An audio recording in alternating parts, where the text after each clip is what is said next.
This is It Was a Thing on TV. Spoiler number one is Dr. Lee frowns. It stinks. What is going on? What is going on? Episode 111, Submission 607. The episode of Boy Meets World where Shawn works for the Mafia. The episode of Boy Meets World where Shawn worked for the Mafia was the 12th episode of the 4th season of Boy Meets World and aired on the night of December 13th, 1996 on ABC. So, Philadelphia. Aside from being the angriest city in the nation, it's also one of the coolest. I should know because I took a train there once. Twice. 5 times, okay? I stayed overnight at Temple University. My brother and sister-in-law live like 15 to 20 minutes by there. I have so many friends from Philly, and including one watching from up above. We miss you, Jim. Anyway. And also, Philadelphia gave us Gritty. Yes! So why are we talking about Philly like we all know what's going on? Because that's where Boy Meets World takes place, of course. You know, Boy Meets World, Ben Savage, and a lot of other people. Yeah, especially Topanga. Yep. It's Boy Meets World. It's what happened before Girl Meets World, kids. That's on Disney Plus too, by the way. Oh yes. So is this show. Oh yeah, especially this episode, because we've been wanting to cover this episode for a long time. This episode is a source of laughter for all of us because this plot is just so amazingly ridiculous. Yeah, it's the Christmas episode. Yeah, but also it stars 2 bona fide comedy legends. Oh yes. How can I mean, when you're talking about comedy superstars of the level of Soupy Sales and Buddy Hackett, how can you not enjoy it? They are in a league all of their own, Soupy Sales and Buddy Hackett. And we are talking about standing on the shoulders of giants here. Oh yes. So what do Buddy Hackett and Soupy Sales have to do with Christmas in 1996 in Philadelphia? You tell me. Okay, so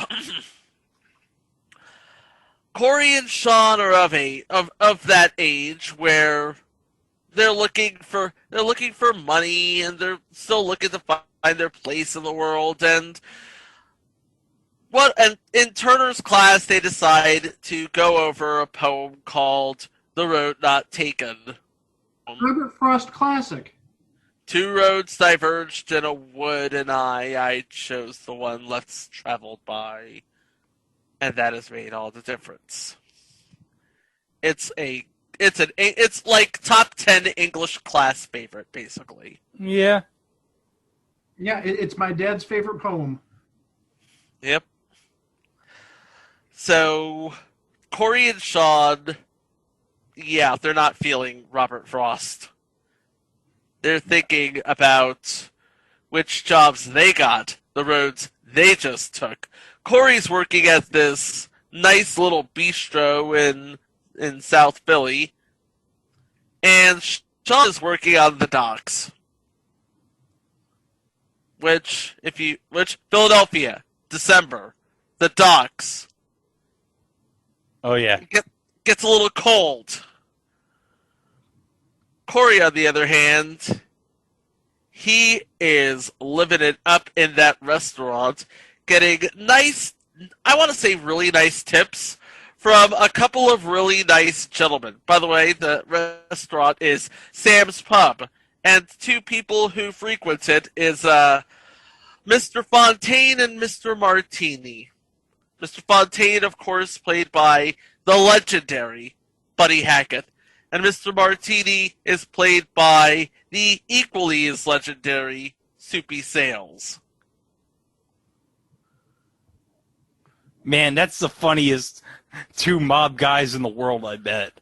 Yeah, the Borscht Belt Mafia, maybe. I don't know. But he has these nice tips, warm atmosphere, free, lots of money. Corey is a plush job until Shawn enters and thinks, dude, you know you're working for the mob, right? And Corey's like, oh no, I'm working for the mob. I better get the hell out of here. And so that's exactly what he does. Of course, Shawn being Shawn, he sees an opening. Shawn sees an opportunity, and he decides, hey, Corey's quit his job working for these guys. I hate my job at the Ducks. I'm going to pounce on this opportunity right now. I mean, how bad can this be? Turns out it's pretty good for Shawn, because apparently Mr. Fontaine and Mr. Martini are really big fans of Shawn's cappuccino. Oh, that's terrific. That's nice. Hey, cappuccino's an easy thing to mess up. Shawn does it. Delicious. Yeah. So Shawn steps into his role, keeps the caps coming, and keeps getting paid for it.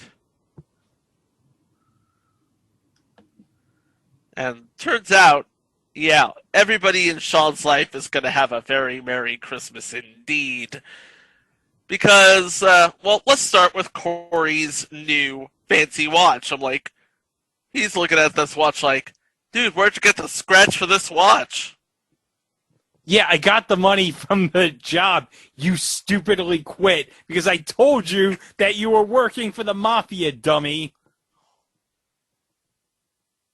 You took the job? Why? Corey, have you been down at the docks in December in Philadelphia? Yeah. It is balls cold. Yeah, you need like 8 layers of clothing at the docks in Philadelphia. You'd want to quit to work for the mafia too, Corey. Yeah. Well, nice watch. It's time for Shawn to go back to work. Here's the thing, though. Those two guys are the only ones who were ever there. Wait a minute. Hold up. There's only 2 people, and it's the mobsters at this pub. There's only 2 people, the mobsters, at this pub, and they can afford to tip Shawn a king's ransom. Why is that? Mike, do you have an idea of why that is, that they would do that? I have no clue.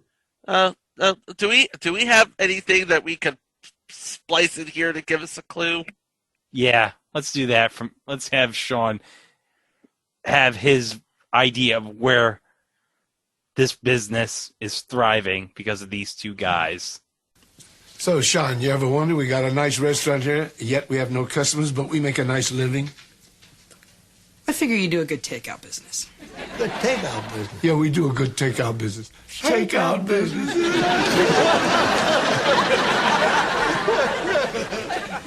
Well, I figure you do a really good takeout business. Yeah, Takeout business? Yeah, he figures we have a good takeout business. Yeah, we have a Takeout! really good Takeout business. Takeout! Takeout business! Because, guys, you get it? Great takeout business. Yeah, they've got the best takeout because they're joking about, hey, they want to kill ya! Yeah, they're joking about they have a great takeout business because they murder people.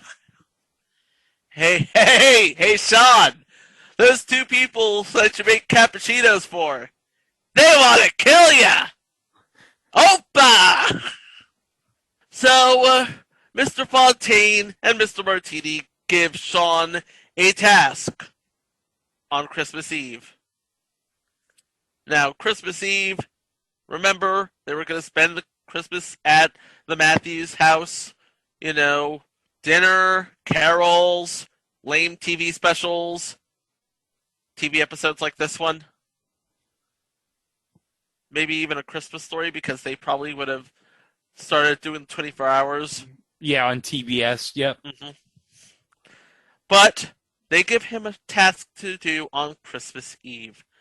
Wait in front of a warehouse, deliver a box, and then he'll get an envelope that he has to give to Mr. Fontaine and Mr. Martini.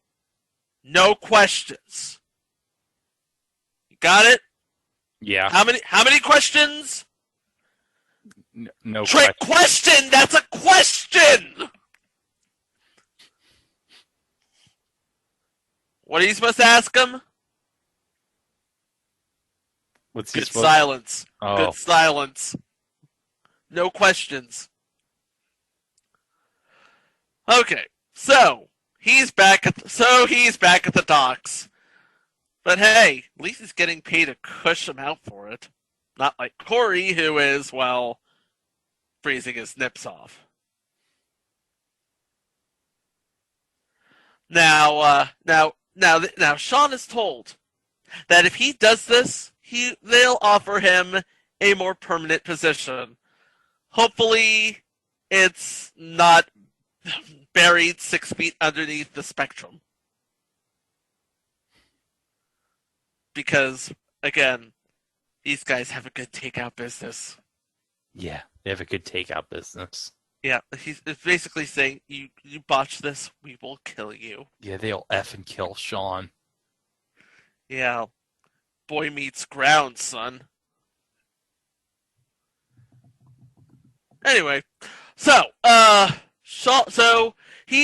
Corey is talking to Shawn about Robert Frost because street knowledge, right? Yeah. Okay, so here's the deal. They're talking, and he wants to know what's in the box. The box that he was told to deliver to whoever with the envelope. Shawn decides, I'm going to go through with this. I don't care about what's in the box. I just want to get this job done. Let me get this job done for the nice gentlemen so they do not kill me. He doesn't say all of this, but, it's sort of insinuated. It's implied. It's implied. Like, please, let me do this job. Alright? Corey tells him to bring the box, place it under the Christmas tree, and later we'll try to guess what the street value of the box is. What is this? Let's make a deal? We're talking about, come on, Mike, we're talking about street value. Street value. Gotcha. Street, wink, wink, not notch, not say no more. Understandable. Okay. Shawn realizes where all of this is heading if he continues down these mean streets and finally understands that poem. So, yeah. And the thing of it is, nobody dies, and I don't think the big gentleman gets his box. Yeah, here's the thing. Okay, Shawn doesn't deliver the package, so I love that this episode implies that Shawn is going to be murdered. Because Buddy Hackett and Soupy Sales are going to eventually find out he never delivered the package. So You didn't deliver the package, you didn't get the envelope, what are you good for? Cappuccino? Cappuccino. So it's like, this is unresolved. There's no closure to this plot whatsoever. Nope. Absolutely no closure to this plot whatsoever. Yeah, maybe Buddy Hackett and Soupy Sales figured, whatever. We have a great takeout business. We'll hire somebody else to get our cappuccino. Who cares? Yeah. Maybe that Corey kid has an older brother. Oh, hold up. Speaking of which, B-roll. Sorry. Okay, so Eric is driving. Oh yeah. There's a B plot to this episode too. Yeah, there is a B plot. Eric driving Lonnie, his girlfriend, played by Jen Campbell, 500 miles to her home, but a blizzard stops them in their tracks. Why didn't they take the Proclaimer's advice and just walk 500 miles? For fuck's sake, Greg, damn it. I was avoiding that joke. Hey, it works for Ted and Marshall on their car No, ride. Ted and Marshall drove that. I know they drove. They drove through that storm, man. I get they drove through that. Because they are real ones. But they had the song playing during the whole trip. They did. They did have that song play the whole trip. Even though it was permanently stuck in Marshall's car. Yes, it was. And I would walk 500 miles. Anyway, Eric knocks himself unconscious and begins to freeze. Lonnie decides to strip them both naked, huddling them together in a sleeping bag. Woo-woo! And when Eric hears about this, he's upset because, well, he's Eric. And if that was going to happen, he wanted to feel every bit of it instead of, well, being unconscious for it. Lonnie tells him it never happened. Although it's implied that she actually lied in order to get Eric to stop. Because, well... It's Eric. It's Eric. Eric's not that smart. Yeah. And at the end of the episode, Mr. Feeney gathers everyone together as they take a nice holiday picture. And at the end it says, Happy Holidays from Boy Meets World. With the entire cast in the picture. Oh, how nice. Oh, that's nice. That's nice. That's so ABC. It's so ABC TGIF. That's so I know. But there's so many things that I can't even begin to unwrap about this episode. First of all, I love that Buddy Hackett and Soupy Sales are these two wisecracking mobster guys. Oh yeah, that's so great. That is awesome. And apparently, they run the entire mafia in Philadelphia. They run These two guys.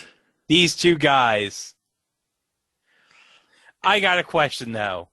Okay. Mm-hmm. Now the building Shawn is delivering the package to. It's a warehouse. It's a warehouse. Well, hold up a second. I have a fan theory here. Okay. Okay. Hear me out. Okay. You ready for this? This is gonna blow your mind. Okay. Are you ready? Right. What if the place where Shawn was delivering the package to was Four Seasons Total Landscaping? Oh, jeez. It's a theme show. Oh, no. It could happen. It could happen. It would explain so much. The Philly Mafia owns Four Seasons Total Landscaping right next to the crematorium and the adult bookstore. Oh, no. Oh, boy. Okay, so, another thing is basically what becomes of Mr. Fontaine and Mr. Martini after this whole episode? Because I'm reading on Boy Meets Wiki, that's boymeetsworld.fandom.com. Mr. Fontaine and Mr. Martini ask Shawn to wait in a corner in front of a warehouse, deliver a box, receive an envelope, return it to them for $200. But Corey convinces them to stop, go home, presumably take the box with him and give it to the police so they can arrest Fontaine and Martini for smuggling drugs, which is clearly what they were doing. So someone's come up with the theory that they got arrested. It's a theory, yeah. It's a theory. No, I don't. And it's on the fandom wiki page, so it's again truth by consensus. It's truth by consensus, but I don't buy this at all. How do you not buy this? I like the idea that it just implies that Shawn's going to be murdered. Oh, we all knew Shawn was going to be murdered. We heard gunshots in the cafeteria, or it could have been a backfiring engine. It's probably both. It could be both. You never know in Philly.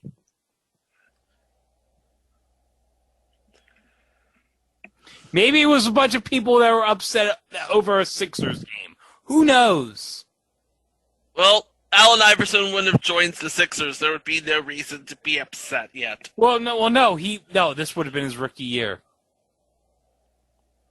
His rookie year was 96-97. Okay, all right. You know what? They would be upset then. They would be upset. But don't worry, guys. In 5 years, we're going to be going to the NBA Finals. It'll be all good. And he's going to step over a future NBA champion head coach. Isn't that right, Mike? Yeah, they would. Mm-hmm. But no, actually, I'm surprised that you didn't go with the default Philly answer. They were going to throw snowballs at Santa with batteries inside. Oh, everyone makes that joke. Yeah. That's why I said it was the standby Philly sports joke.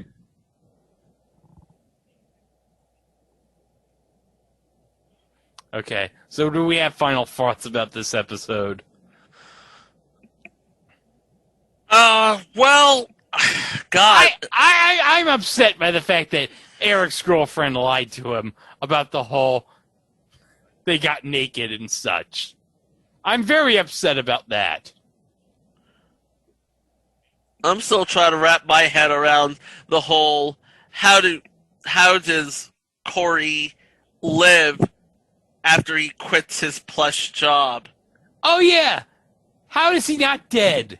Why is he not dead? I mean, you would think because these are two mafiosos that they would be dead. He would be absolutely dead because Corey knows all of their business.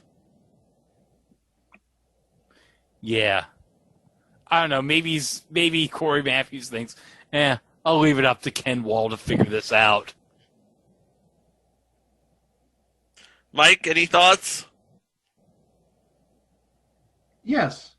It's eBay. Price is right. Are you kidding me? What, for this episode, really? Really? Yeah, I'm kidding. Oh. No. I've never seen the episode. Not a joke. So I don't have much to say on the matter.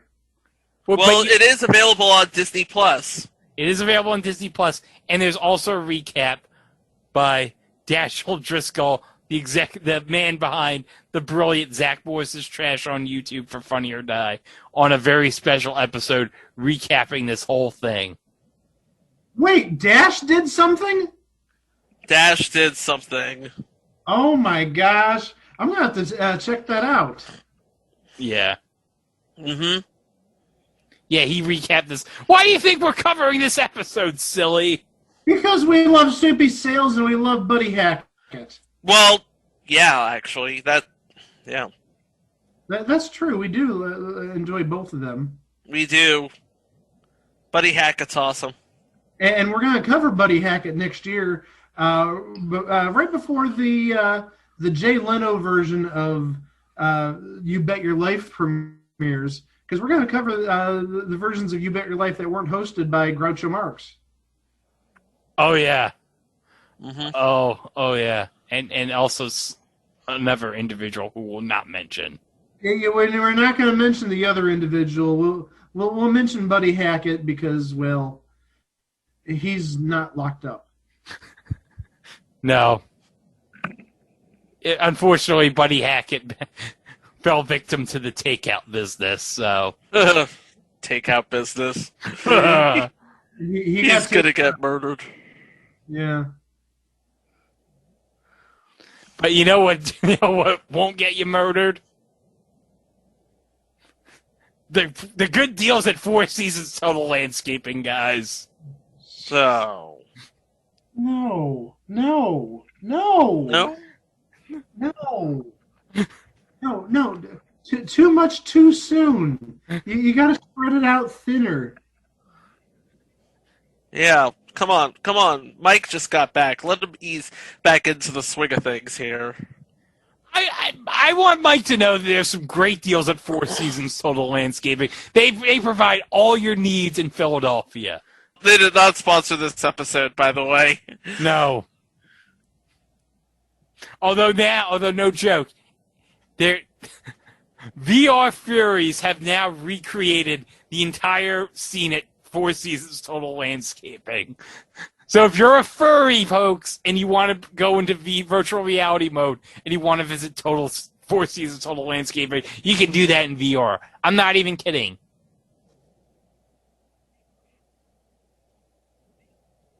Okay. You have nothing to add, Mike. Good. We really don't.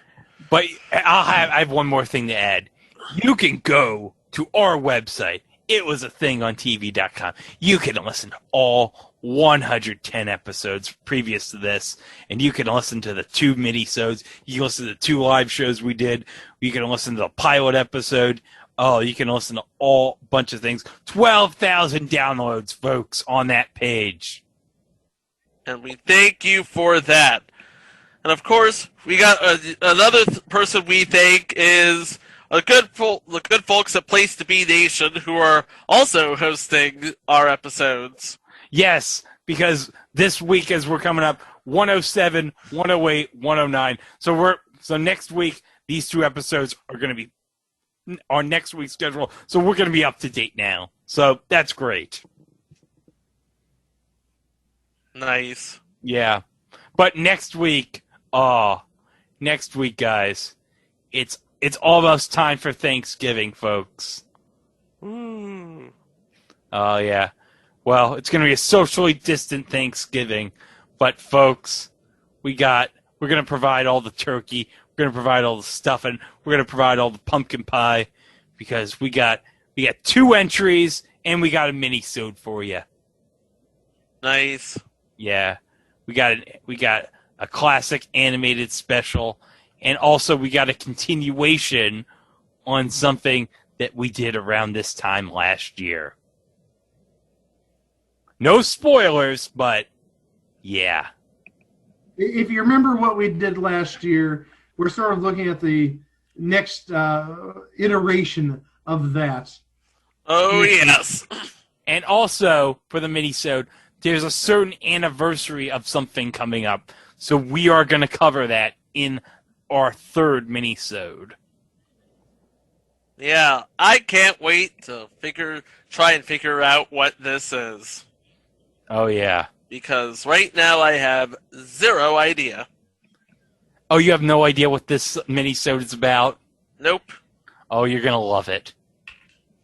Oh, can't wait. All right. But until then, we'll be back here next week with the 3 things on TV.